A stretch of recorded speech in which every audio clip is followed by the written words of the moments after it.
Welcome to another episode of Bula Wellness on FBC TV. I am your host, Dr. Neil Sharma. Thank you to all our viewers from across the country. If you're from the West, the North, the Outer Islands, and the great central and eastern corner of our beautiful nation, welcome. This week, we are talking about diet and nutrition, a foundation of wellness. Consuming a healthy diet throughout our life helps prevent malnutrition, as well as a range of non-communicable diseases and other medical conditions. With increased production of processed food, rapid urbanization, and changing lifestyles, there is a changed dietary pattern. People are consuming foods rich in energy, fats, free sugars, and salt or sodium. Many do not consume enough fruit, vegetables, and dietary fiber, such as whole grains. The makeup of a diversified, balanced, healthy diet varies on the individual's needs. That is, dependent on age, gender, food, and physical activity, one's cultural context, locally available foods, and dietary custom. In Fiji, we face both edges of the sword, a high incidence of anemia in infants, women, and strangely in men too. 40% of our children at 6 months are anemic. 30% of adult women and 20% of men remain anemic in their lifetime. On the other end, we note an increase in NCD-related sickness and premature death. 80% of our deaths are NCD-related.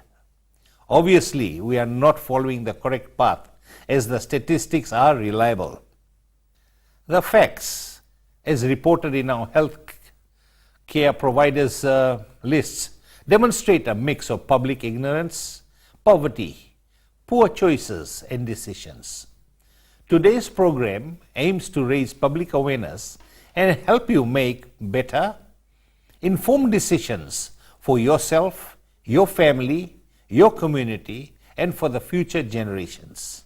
From the moment we wake up, we're faced with decisions. Should we walk to work or drive? Take a packed lunch or grab something on the go? With so many choices in so little time, it isn't surprising that we don't always think whether the decisions we make through the day add up to a healthy lifestyle, including a balanced diet. Kicking off the day with a nutritious breakfast is a good place to start. Why?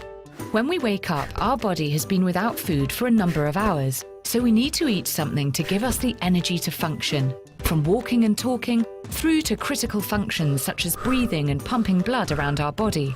Even thinking requires energy, so breakfast and food generally is pretty important. There are other benefits too. Evidence shows that those who eat breakfast are generally slimmer than those who skip it, and children who eat breakfast concentrate more and perform better at school. Our brain requires around 130 grams of glucose, which is a type of sugar, per day to keep functioning. You'll find glucose in all sorts of foods, from fruit and vegetables to honey. So, for a healthy start to your day and to get that early morning energy boost, how about enjoying some porridge with raisins, or maybe a small glass of orange juice and a bowl of whole grain cereal? Today, more and more of us are eating on the go than ever before. This can make it more difficult to track the calories we're eating as we go, with the added extras or grabbing a coffee with our sandwich.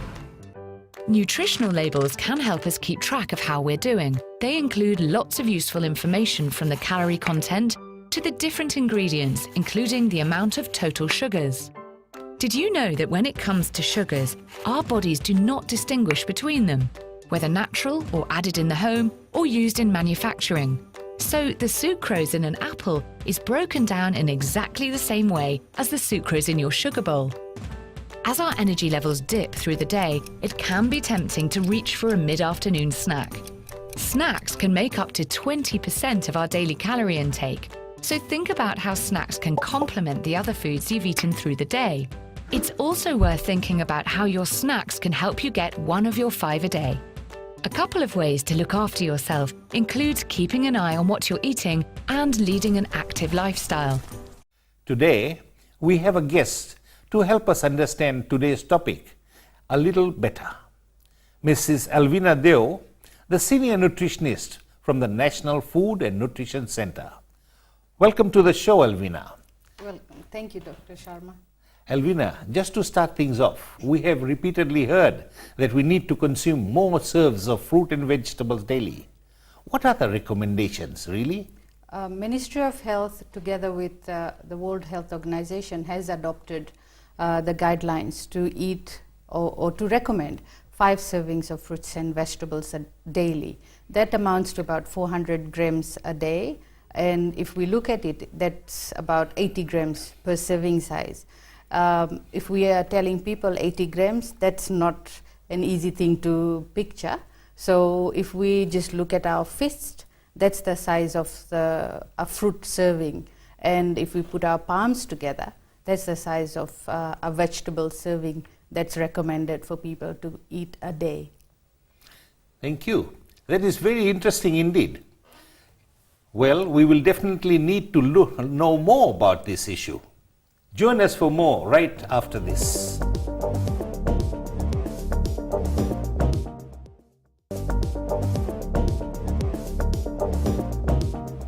Welcome back to Bula Wellness. This evening, we have with us Mrs. Alvina Deo, the Senior Dietitian from the Food and Nutrition Center, SUVA.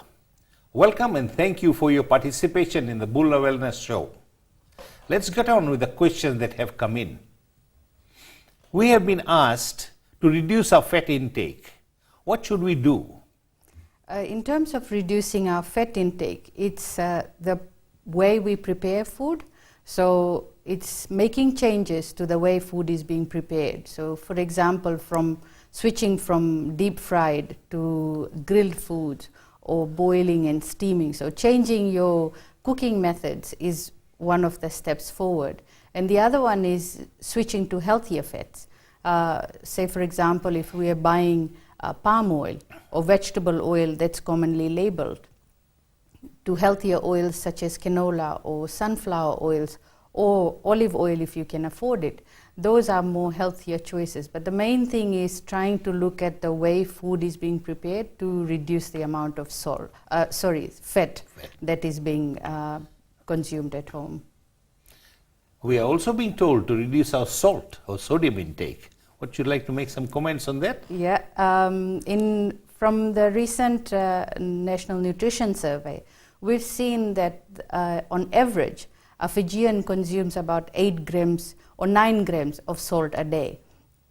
And this is about 2 teaspoons. The recommended amount globally or from World Health Organization is about 5 grams. That comes to about a teaspoon.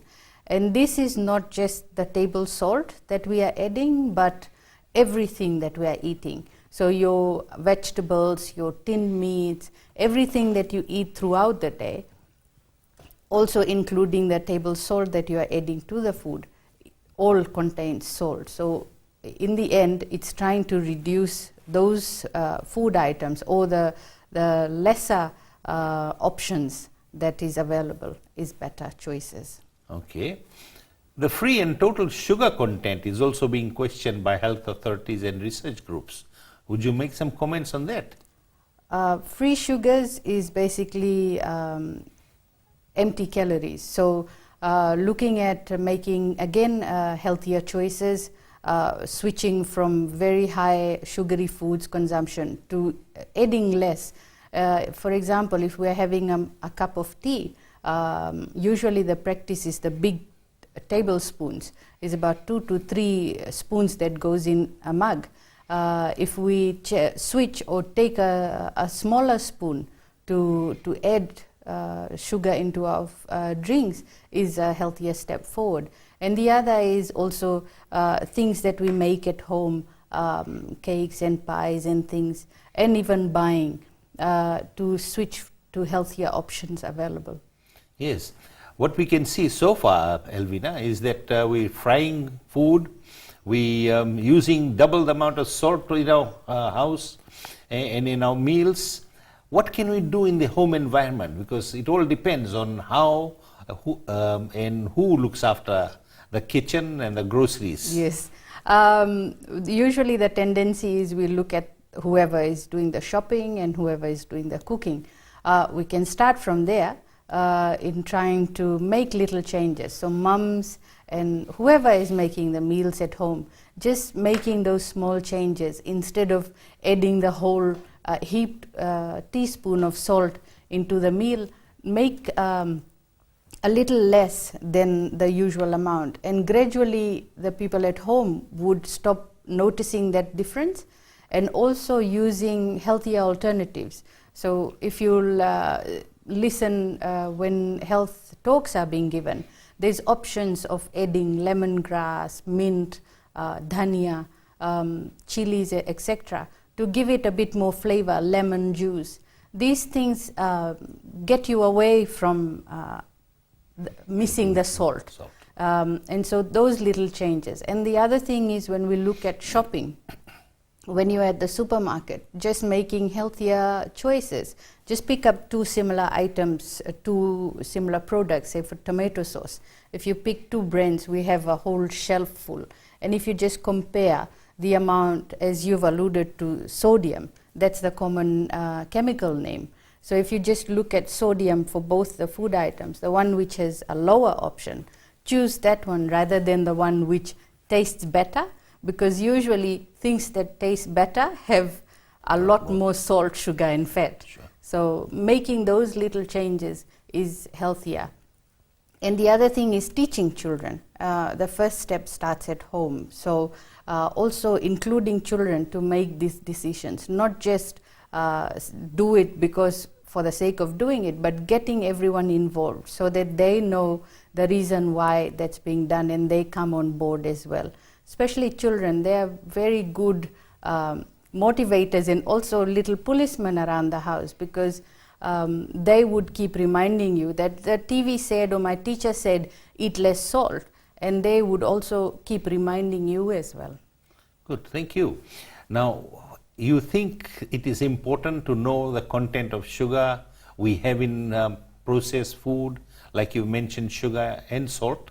Yes. You definitely. do agree? Yes. Will improved labeling of processed food help consumers make better choices about what we put into the groceries list? It definitely would. By making labelings easier, right now if we look at our food packages in the country, it has the brand and everything in front. And the most important bit, which is the nutrition information panel, is a very small portion of it right at the back of the package, and in very small font. And half the time the adult population who have difficulty reading would not be able to read it. So if the food manufacturers or the different production agencies would look at making that easier for people to make that choice, would definitely help people make healthier choices.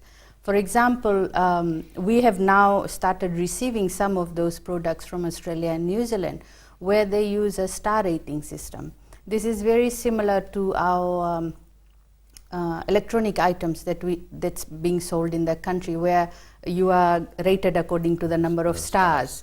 Yes. So similar concept is being used in Australia and New Zealand, where they rate the food item according to the healthier and unhealthier nutrients that it contains. So the more stars, the better. And if we'll see, some of the products are already in the market here. So it makes it easier for people to choose, instead of taking out their glasses and trying to read those tiny scripts on the labels. We'll just shift over to sweetened sugary beverages now. How do these items contribute to obesity and NCD? And how can this be addressed? Sugar sweetened beverage is I would say an everyday thing in the country, and be it our teas and our drinks or the fizzy drinks. So if you continue eating or drinking a lot of sugar, we know it leads to overweight and obesity, because the human body is like a machine. If you put something in, it needs to be used up. If it's not used, it gets stored. So similar concept is by the by our bodies. So if we continue eating a lot of sugar, that turns into fat into the body and gets stored. So that in the end contributes to overweight and obesity. Okay. Now, asking another question is, children consuming unhealthy fried food and savories in the school canteens need to be addressed. What are your thoughts? Definitely we need to create a conducive environment for the children. Ministry of Education this year in term 1 has recently just launched or done up a policy on food and canteen. So in that there is specific requirements by the canteen operators. So now we've seen that shift where we don't see all those foods considered junk foods being sold. But the issue is, even though the school environment is being controlled or made conducive for the child, once they step out of the school compound, that's where we need to put a lot more focus on. Because in school, there's someone already, the teachers are there, the school environment is there, helping children make better choices. But then once they step out of the school compound, that's where we need to put a lot of focus on. Good. I think it's very interesting step that the Ministry of Education has finally taken on the canteen guidelines. Yes. And working on that. And as you rightly state that once they leave the school premises, there are food vendors which sell savories and Yes. lakdis and gulab jamun and mithai. Yeah, we are in fact working with our partners, both the ministries of education, agriculture, women, and other partner ministries, as well as other UN agencies, right now in revising our food and nutrition security policy and framework. And so this, for this term, the 5 years, we are trying to work with a lot more partners in trying to address nutrition and food security. And one of the policies that specifically looks at is having a conducive environment for children. So that's one of the strategies being looked at. Okay. Can the concept of school vegetable and citrus gardening be considered along with cooking classes for children, being as is been taken in developed countries? Yes, definitely it would be a very good idea. And as you would know, that we used to have the school garden program in schools before, but we need to re-look at why that had been stopped, and try to work together, like I said, with the other ministries, to try and get them to see the importance of these things. I'd like to share an example from Japan. The school has a food program as such, where the children themselves prepare or help prepare the menus of what they will eat for that particular week. The meals are cooked elsewhere, but when it's delivered, the children bring it themselves and serve to everyone. They eat together, clean up together, and they also do the bits in gardening. So in that way, it creates this whole learning experience for the child, and that is a good idea for us to definitely adopt here as well. We know now with this digital age, children are forgetting where food is coming from. True. It would definitely make a good initiative. Thank you, Elvina, for that final bit of advice. What would you like to say to people watching us tonight? Well, one is to try and eat healthier, and if you have not downloaded, there is a new app called MyKana app. If you haven't downloaded that, have a look. It helps you eat healthier. You don't have to visit anyone at the health facility. It tells you itself what you enter in there and helps you learn about more calories and eating healthier. Thank you for that very informative session, Elvina. I'm sure that everybody watching tonight will be taking that first step to change their lifestyle and diets from today. Thank you. More coming up right after this.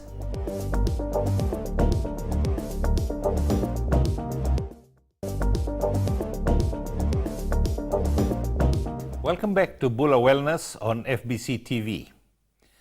Earlier, we have had a discussion with Mrs. Elvina Deo, the senior nutritionist at the National Food and Nutrition Center here in Fiji. After all that very informative session, I've managed to pick up some important points which I hope will open your eyes to the importance of having a proper diet. Please note, we must not forget that basic principles of what constitutes a healthy diet remains the same. For adults, fruit and vegetables and legumes, nuts and whole grain are essential.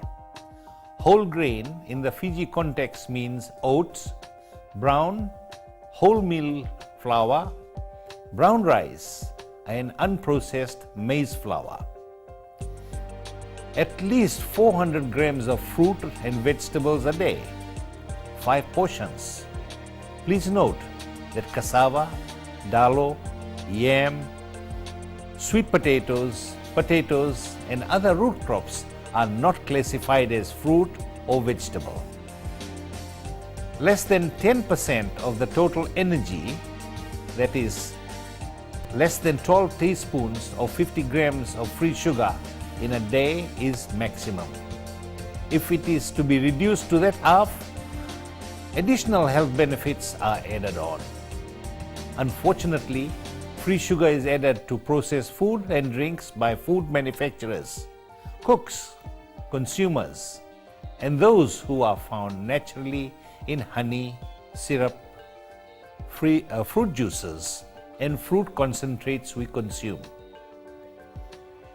Less than 30% of energy are from fat sources. Unsaturated fats in fish, nuts, sunflower, soy, peanut, and canola oils are preferred to saturated fats. That which is found in fatty meat, butter, palm, and processed coconut oil, cheese, ghee, and lard.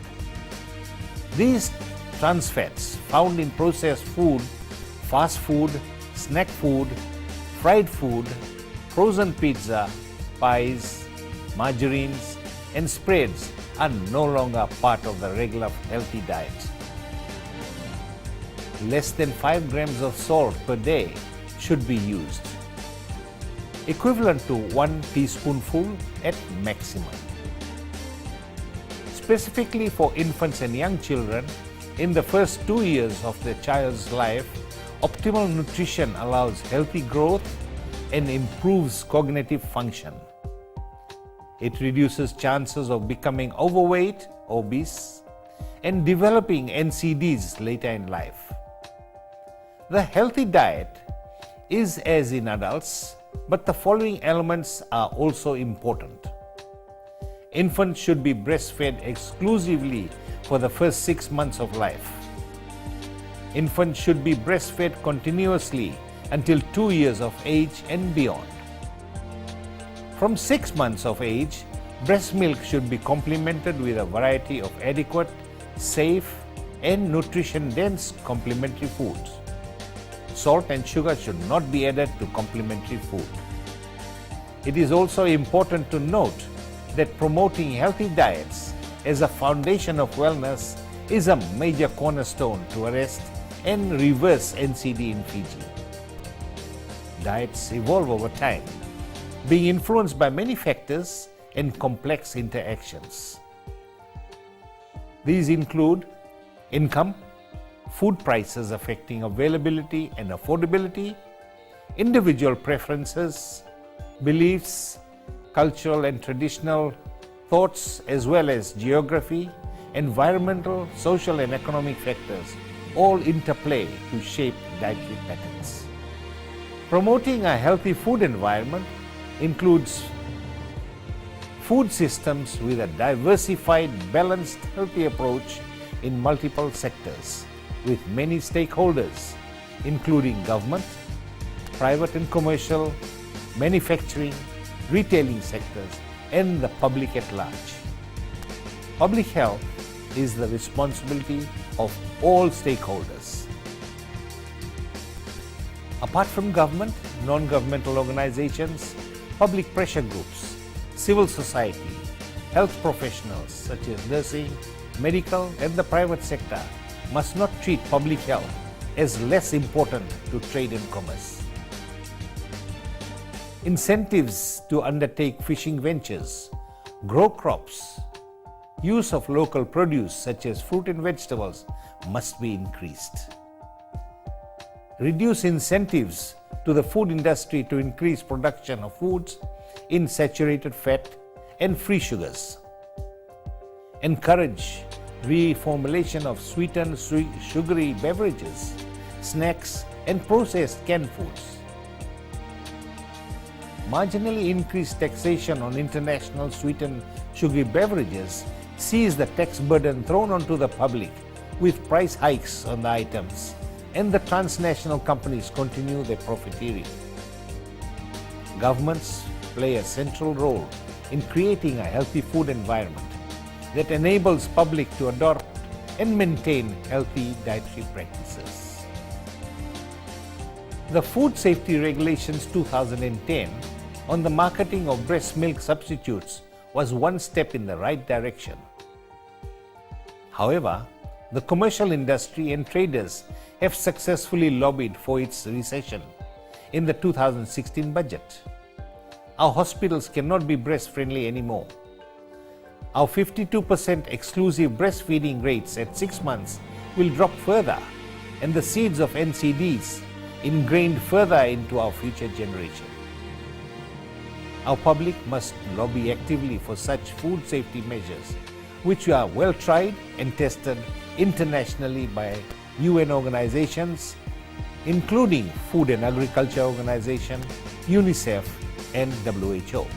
Laws, regulations, policy, and programs must go hand in hand if the public is to benefit. Inter-ministry affiliations must work in tandem for best outcomes: education, health, and agriculture.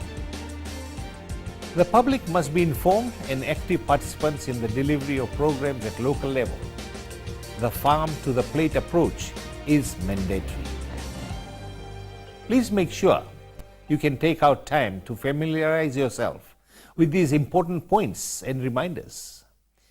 If you have any queries, remember, there are always health professionals available at your local health centers to answer any questions.